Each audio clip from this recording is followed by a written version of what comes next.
자,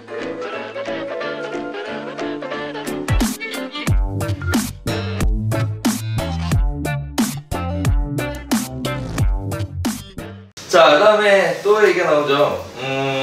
실수요 중심의 주택수요 관리에 관련돼서 다주택자의 금융규제 얘기가 바로 이어서 나오고 있습니다.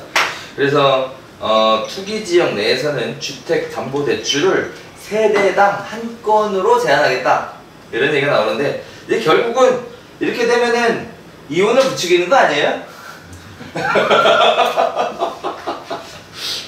이게 제가 방송에서 이런 얘기 해도 되나 모르겠는데, 하지 마세요. 하지 말라고 할 때는 하는 걸로. 할까 말까 할 때는 하지 마. 명언 있잖아요. 먹을까 말까 할 때는 먹지 마. 네. 자, 이게 결국은 사실 그런 부분이 있어요. 이게 이혼에 관련돼서 이제 사실 그렇거든요.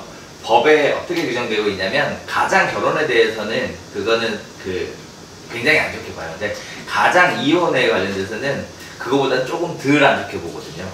이런 부분들이 결국은 또 가장 이혼이라는 걸 또 만들어내지 않을까라는 우려도 살짝 듭니다. 근데 방송을 시청하시는 분들한테 제가 드리고 싶은 말씀은, 이게 해보니까요, 가장 이혼을 하게 되면 진짜 이혼으로 연결될 확률이 굉장히 높아집니다. 제가 많이 봤거든요. 그러니까 하지 마세요. 혹시라도 배우자가 그런 걸 꼬신다, 그러면 이거 다른 쪽으로 한번 생각해 보시기를 바라겠습니다. LTV DTI 강화 부분을 보면, 네. 지금 일단은 청약 조정 지역이라는 게 생기면서, 네. 이제 70% 60% 이렇게 유지되어 오다가, 네. 6.19 대책 나오면서 10%포인트씩 강화했잖아요. 그렇죠. 그리고 이제 요번에 투기과열지구만 지정하면 40%로 확 강화되는 게 이제 부활하는 거였는데, 6.19 때 안 그랬다, 이제 파리 대책에 건드린 거잖아요. 그렇죠. 근데 그러면서 하나를 더 넣은 게 이제 투기지역까지 지정을 하면, 다주택자는 이거는 이제 금융업권 감독 규정을 이제 통해서 가이드하는 거예요. 투기지역까지 지정된 데는 다주택자는 10% 더 강화해서 30-30. 그래서 사실 이거는, 그리고 투기지역 같은 경우는 세대당 담보대출 하나만 할 수 있게끔 이런 식으로 되게 엄청나게 줄이는 거예요. 그러니까 다주택자는 집 살 때 돈도 빌리지 말아라, 뭐 이런 식으로 지금 되게 강하게 하는 거거든요. 그렇죠. 근데 이게 그래서 내용에 보면, 금융업권 감독 규정에 조속한 개정을 통해 시행하겠다 해서 그냥 앞으로 시행 일정 보면 2017년 하반기 이런 정도로 표현되어 있는데요. 어제 이제 이 대책 나오고 나서 막 여기저기서 연락들이 와요. 그래서 얘기들을 해보는데, 이제 금융권에 있는 분을 얘기했는데 어제 바로 왔대요. 일단 이게 개정되는 거랑 상관없이 당장 내일부터 바로 강화된 거를 규정해서 니들끼리 알아서 이제 대출을 해라라는 식으로 해서 이미 지금 타이트하게 되게 간 것 같고요. 그리고 뭐 방송 전에 이제 대표님하고 잠깐 얘기 나눴지만, 지금 재개발 구역들, 재건축 구역들이 이 LTV DTI 강화 때문에 굉장히 머리 아플 것 같아요. 지금 실제 발생하고 있어요. 어제 당장 지금 거래 진행하는 건 중에 이주비라 그래서, 이제 재개발 구역이나 재건축 단지들 같은 경우는 기존에 있던 집을 헐고 새로 아파트를 짓는 건데, 이제 이주해 나가려고 원래 살고 있던 세입자나 주인들 이사갈 비용을 이주비로 봐야 되는데, 이게 감정평가 금액이 시가 수준에 굉장히 높은 수준이면 사실 뭐 40%다 하더라도 상관없죠. 네, 할 수가 있는데, 보통은 재개발구역 프리미엄이 몇 억씩 붙어 있는 거는 사실 반대로 보면 평가가 그만큼 박하다는 얘기거든요. 감정평가가. 근데 박한 감정평가에 40% 30% 수준으로 LTV가 떨어지는 거예요. 지금 여기 끝에, 이 13페이지 끝에 보면 이주비 중도금 대출에는 DTI 적용을 배제한다고 나와 있어요. 그렇죠. DTI 적용은 배제하는데요, LTV 적용 배제한다는 얘기는 없거든요. 그렇죠. 사실 저는 이 내용 때문에 궁금해서 오늘 지금 계속 이 관련해서 이 정책 자료에 나와 있던 그 연락처를 통화하는데 통화가 안 되더라고요. 그래서 실무적으로도 지금 일부 어저께 대책 나오고 나서 일부 조합에서 거래 진행하는 건에서 이주비 대출 승계를 받아야 되는데, 이게 마찬가지로 적용된다 그래서 이주비 대출 승계가 원래 껴있던 게 60% 돼 있고 50% 돼 있던 게 이게 줄어들면 안 돼서 이게 좀 되게 곤란한 상황들이 있는 것 같고, 사실 더 큰 문제는 뭐냐면, 기존에 이제 나가 있던 거 이주비 승계 부분은 이미 이주를 하고 공사를 하고 있는 거니까 뭐 돈 많은 사람이 사면 되는 건데, 그거는 이주할 재개발 구역들, 재건축 구역들은 되게 문제예요. 왜냐하면 세입자를 못 내보내잖아. 그렇죠. 이주비가 줄어들면 그러면 세입자를 못 내보내서 매각하라는 얘기죠. 철거도 못하고 이런 상황이 생길 수가 매각하라는 있어요. 얘기죠. 그거는 또 그거는 좀 뭐 너무 간단하게- 과한 거 아닌가? 아니 그렇죠. 네? 저도 이 부분에 대해서 아까 네. 말씀을 나누다가 네 지금 뭐 여러 가지 생각들을 하고 있는데 사실 우리 재개발이나 재건축 구역에서 그 이주비로 세입자의 보증금을 상환할 수 없는 경우 네. 이런 경우 있었거든요. 그렇죠. 네, 그런 경우 보통상 어떻게 유의자 하세요? 이주비 줬잖아요. 유의자 이주비 줬죠. 그다음 그래서- 유의자 이주비로도 안 되는 경우 어떡하죠? 세발치 상금융권 아니죠. 이금융권이 유의자 아, 이주비거든요. 상금융은 없어요. 조합에서 돼야지. 맞습니다. 네. 조합에서 해주거든요. 제가 개인적으로 근데 볼 때는 그렇게 차입하려면 금액이 너무 커지고 사업비용이 너무 커져. 뭐 사업비용 부담해야 너무 커지는데 되는 이자는 어차피 그 조합에서 그 대출받는 사람이 부담을 해요. 이자율이 PF 이자율이기 때문에요. 해보니까 19%? 저는 됩니다. 그럼 주기 싫으면 팔아야죠. 죽으란 얘기야. 그렇죠. 그거는. 그러니까 제가 개인적으로 볼 근데 때는 나는 이 부분은 전 그래요. 만약에 이게 LTV DTI가 40, 40 이런 개념이잖아요. 네. 근데 이게 사실 이게 LTV DTI라고 하는 게 매매가 기준이란 말이에요. 그렇죠. 그죠? 네. 매매가 기준이에요. 그러니까 아니죠. 매매가 또는 감정. 감정평가죠. 그러니까 네. 감정을 다시 해. 감정 내 생각에는 그럴 것 같아요. 그러니까 왜냐하면 재개발구역에서 감정평가는 사업시행인가의 기준이에요. 근데 이주하는 시점은 사업시행인가보다 한참 뒤잖아요. 그러니까 나는 이거는 만약에 정말로 이게 금융 이쪽에서 이걸 40% 30%로 유지하라고 강제하게끔 한다고 하면 내가 조합이라면 감정 다시 해서 시가에 준하는 금액 기준으로 40%를 맞추는 형태로.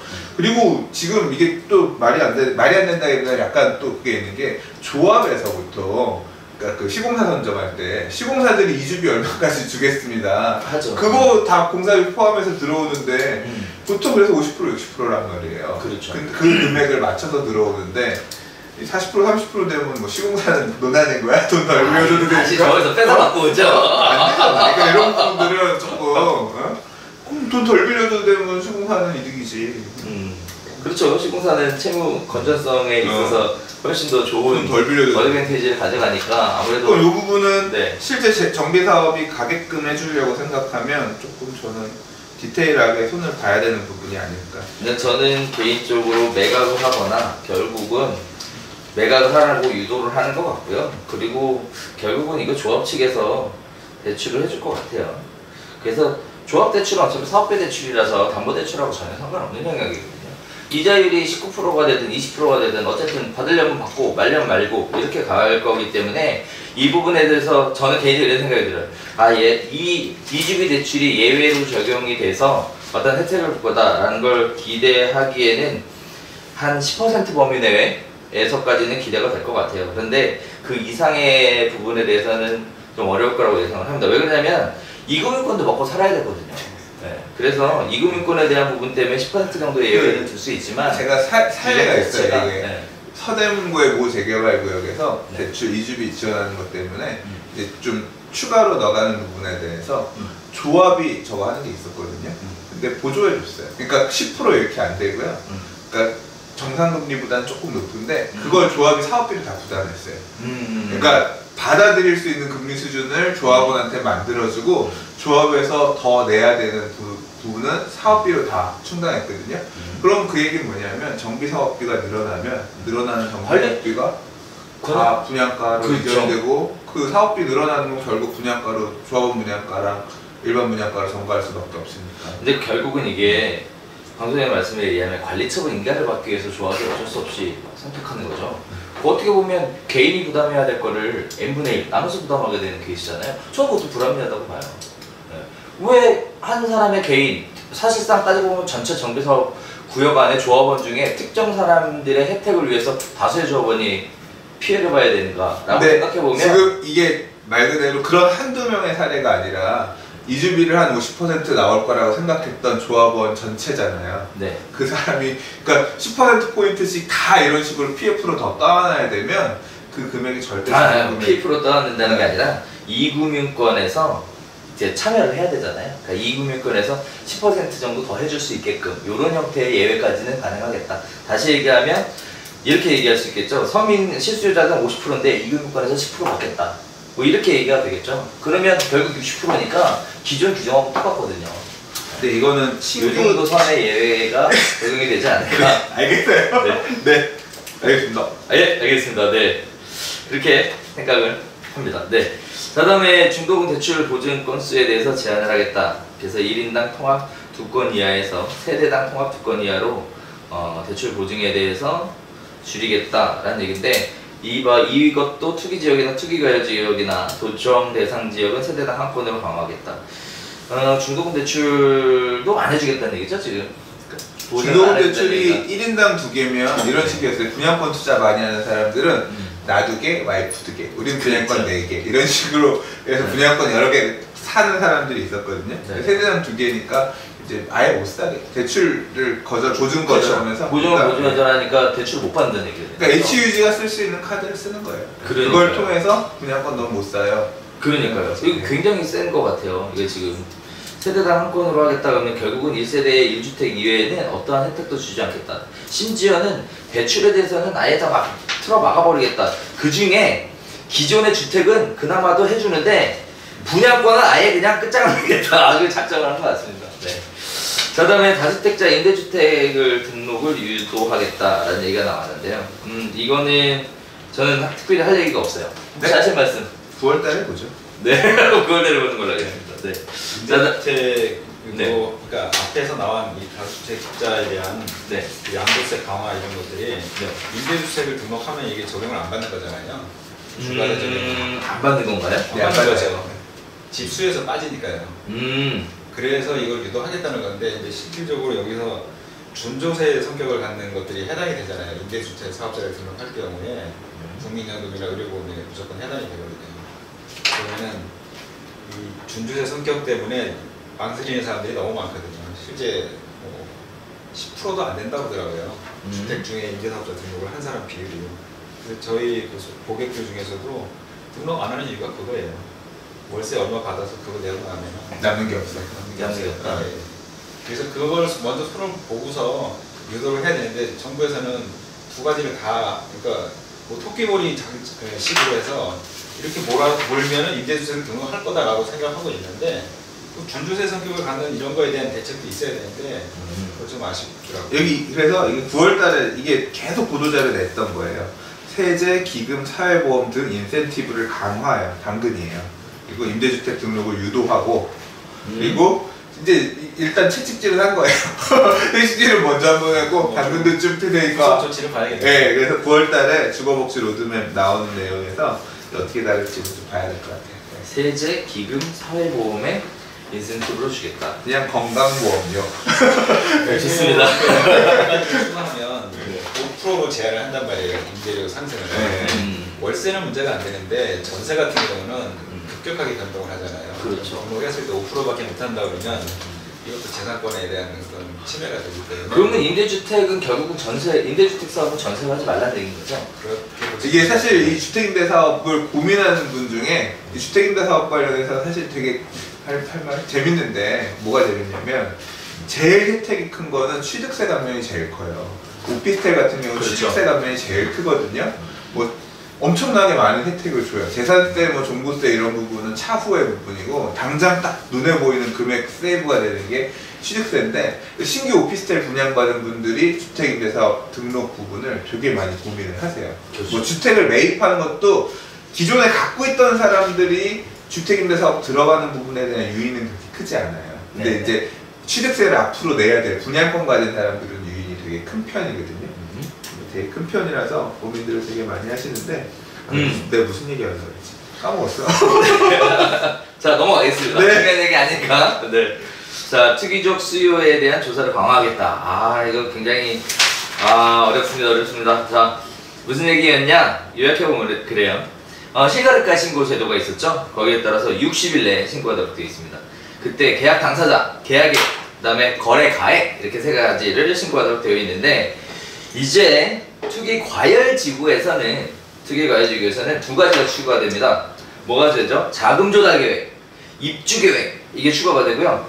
그 다음에 민간 택지와 공공 택지 모두 적용하겠다라는 얘기가 있습니다. 거기서 대상은 거래가액 3억 원 이상의 주택이라고 하니까 결국은 소형주택 일부를 제외하고는 자금조달계획과 입주계획이라는 것을 제출해야 되는데 이게 참 그런 것 같아요. 이게 자금조달계획과 입주계획이라 이게 저는 개인적으로 투기적 수요를 차단하는 데 있어서 뭐 대출을 막겠다 뭐 세금을 떼겠다 뭐 여러가지 다 좋은데 제가 경험해 본 바에 의하면 이 자금조달계획 이게 굉장히 스트레스 받는 케이스더라고요.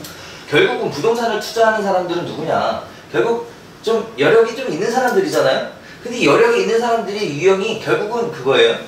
사업을 열심히 잘해서 좀 여력을 좀 만든 사람들 내지는 장사를 잘해서 어떻게 보면 일정 부분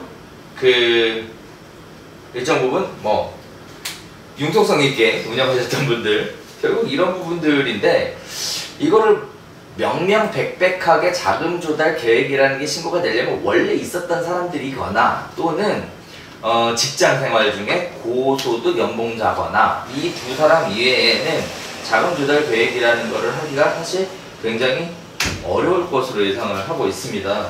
그리고 결국은 이 부분이 뒷정에 보면 특별사법경찰제도라는 걸 통해서 공무원들이 결국은 확인하겠다는 거거든요. 다시 얘기하면 지금 실거래가 신고는 각 지자체에서 확인하라고 되어 있어요. 그러니까 실거래가 신고를 부동산 중개업소에서 구청에다가 하면 구청의 실거래가 신고 담당자가 내용을 확인하고 그때 뭘 확인하냐? 자금 조달 계획을 확인하겠다는 거예요. 자금 조달 계획을 확인했는데 이상하면 뭘 하겠냐? 나가서 조사하겠다는 거거든요. 이게 지금 나가서 조사해서 진짜 자금 조달 계획이 이게 맞냐? 아니면 어떻게 하겠다? 집어넣겠다는 얘기죠. 지금 어디까지 하냐? 많이 한다고 해요. 뭐 잠깐 넘어가자면 그동안에는 수사권이 없어가지고 뭐 못했다. 하지만 이제는 피의자 참고인 조사, 증거물 압수수색, 보존, 현행범 최초, 검찰 사건 송치 이런 것까지 하겠다라는 얘기를 하고 있습니다. 생각보다 굉장히 강한 부분인데 제 경험에 의하면 그 2006년도에 강남의 재건축, 참여정부 시절에 강남의 재건축 규제를 할 때 가장 영향력이 컸던 게 뭐냐면 자금조달 계획이었어요. 이 부분 때문에 사실상 좀 여력이 있는 분들이 투자 쪽으로 나가는 부분에 대해서 굉장히 제한을 많이 받았고 특히 또 뭐가 문제가 됐냐면 증여세에 대한 부분들이 굉장히 많이 문제가 됐어요. 사실 부동산 가격 상승을 할 때 사람들이 자제분들한테 이렇게 분양권 같은 것들을 재건축이나 분양권 이런 것들을 사줌으로 인해서 거기에 따라서 시세 차익을 통해 어떻게 보면 증여에 대한 부분을 좀 절세하려고 접근했었던 부분이 굉장히 많은데 이제는 그 부분이 자금이 어디서 나왔냐 조사를 하고 증여세에 대해서 까겠다는 얘기고 결국은 그 얘기는 뭐냐면 그 증여를 하기 위한 자금이 어디서 나왔느냐까지 얘기가 나거든요. 저희 고객들도 보면은 그 개인적으로 사업을 좀 개인 사업으로 돈을 좀 많이 좀 잘 돼서 버셨던 분들은 다들 보면 자식들한테 뭔가 부동산에 대해서 주려고 할 때 결혼할 때라든지 무슨 기타 등등 주려고 할 때 보면 증여세 신고를 다 세요. 100% 이런 부분들이 결국은 자금에 대한 부분이 출처 조사를 받게 되면 내가 현재 운영하고 그냥 단순 부동산뿐만 아니라 현재 운영하고 있는 사업에도 굉장히 치명적인 영향을 줄 수 있기 때문에 이런 부분들이 있어 왔는데 이번에도 역시 투기적 수요에 대한 규제 사항으로 자금조달 계획하고 입주 계획이라는 것을 추가하기로 했습니다. 그래서 다시 얘기하면 입주 안 하면 사지 말라는 얘기잖아요. 이것도. 그래서 그런 부분들이 굉장히 강하게 얘기가 나오고 있는데 이 부분은 좀 봐야 될 것 같아요. 개인적으로 볼 때 사법경찰 제도를 도입을 해서 뭔가 케이스를 만들지 않을까라는 생각을 하게 됩니다. 거기에 따라서 좀 보셔야 될 것 같고요. 불법 전매에 대한 처벌 규정이 강화가 돼서 분양권 불법 전매를 하게 되면 3년 이하의 징역이나 1억 원 이하의 벌금으로 해서 진행을 하겠다라고 지금 현재 강해져 있는 상황이에요. 그동안 불법 전매 관련돼서 다양한 얘기들이 있었던 지역들은 특히 좀 조심하셔야 될 것 같은데 뭐 세종시라든지 또는 위례시민도시라든지 뭐 이런 지역들 가장 이슈가 돼서 이야기 나왔었던 지역들이죠. 이런 지역들은 좀 불법 전매에 대해서 한번 생각을 해보셔야 될 것 같습니다. 궁금한 거 있어요. 네. 그 재정비 촉진 대표님이 옛날에 얘기하셨던 데가 네. 재정비 촉진 지구였잖아요. 네. 토지거래가 받을 때 네. 자금 조달 계획 내잖아요. 네. 어땠어요? 저번 주 재건 토지거래 허가를 받을 때는 그때 있었잖아요. 자금 조달 계획 넣지 않았어요? 어떤 거요? 토지거래 허가 때 넣어요. 그 입주 계획이랑. 아 그런가요? 네. 넣었던 것 같은데. 난 안 해봤거든. 아, 그래서 그랬어요? 어땠나 궁금해서. 아니 하라는 대로 잘해서 넣었어요. 아 그래요? 네. 별로 어렵지 않아요. 아니죠. 토지거래 허가 구역으로 딱 묶이게 되면은 네. 일단 거래가 안 돼. 완전히 죽어요. 그래서 거래량 자체가 얼마 안 되고요. 네. 그거를 구입하는 사람들은요 이미 준비가 다 돼 있는 사람들이야. 아, 그래? 크게 어려움이 없었어요. 아, 그래? 이거를 억지로 짜내서 만들어야 어려웠는데 맞아. 네, 그렇구나. 전혀 어려움이 없었어요. 그러니까 무주택 또는 집을 매각해서 이걸 사겠다 뭐 그런 네, 것도 네, 있어야 네. 되고 네.